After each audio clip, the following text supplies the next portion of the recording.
In the first episode of this series, we learnt about the detection of the mysterious Black Knight satellite in the 1950s and 60s, the alarm it raised in the military and Air Force, and the panic and confusion it caused amongst the public at the height of the Cold War. Among other things, we analyzed denials of the strange satellite's existence by the powers that be, reports to the contrary in the press, and respected publications by leading scientists, informed whistleblowers, and amateur astronomers, sightings of UFOs above prominent U.S. buildings, and radar detections of the satellite that led to a vicious blame game between arch-rivals, the United States and the Soviet Union, in the early days of the space race. We also briefly studied photographs of the purported Black Knight satellite snapped by NASA astronauts, no less, and closed by exploring the origin of the satellite's name. Let's continue our journey by going back 125 years to the very beginning of the Black Knight satellite saga.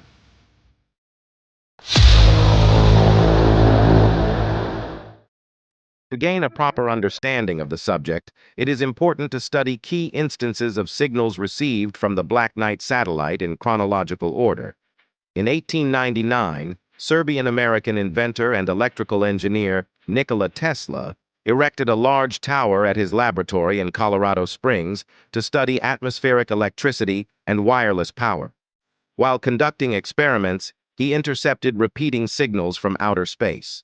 At first, Tesla speculated the transmission had originated from a planet communicating with Earth, noting in a February 9, 1901, Collier's Weekly article titled, "Talking with the Planets." The feeling is constantly growing on me that I had been the first to hear the greeting of one planet to another. It dawned upon me that I had observed something possibly of incalculable consequences to mankind.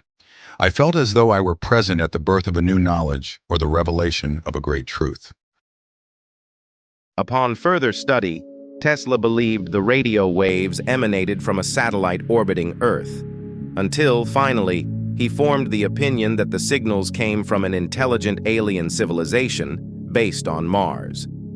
In a February 25, 1923, article titled, "A Giant Eye to See Round the World," that appeared in the Albany Telegram, the genius scientist wrote, I believe the Martians used numbers for communication because numbers are universal.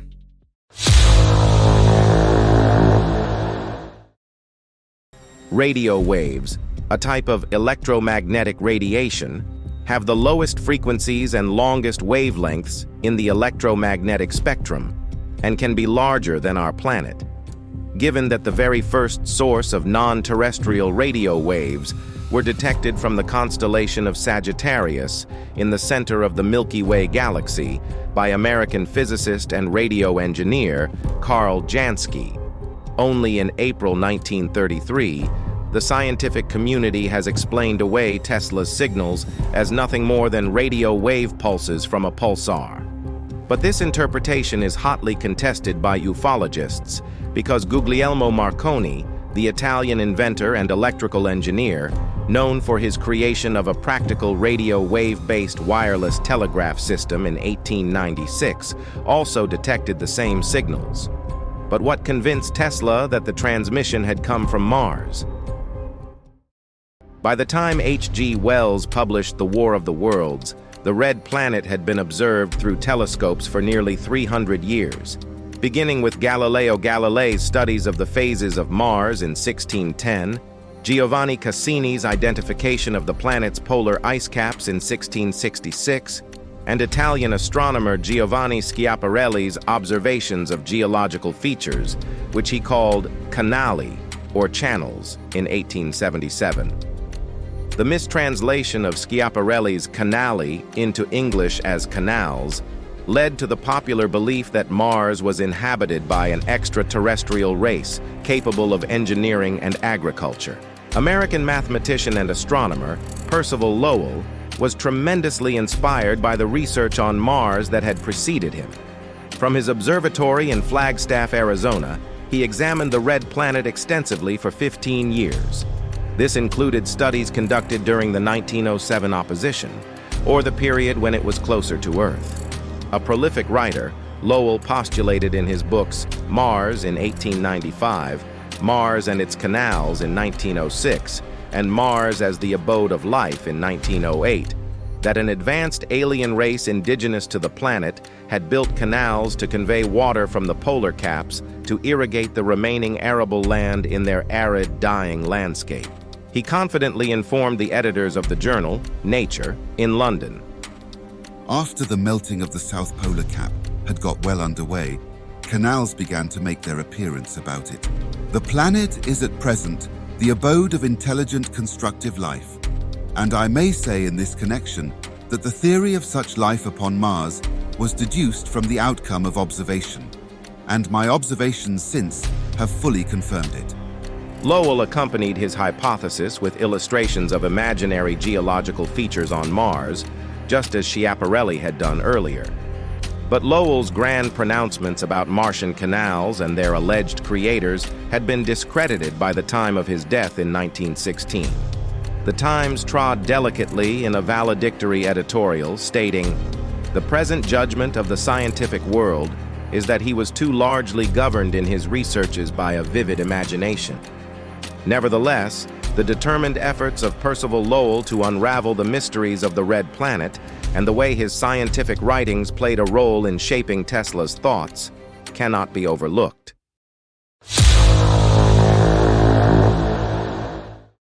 Historical records and anecdotal evidence add further layers to the mystery of the Black Knight legend.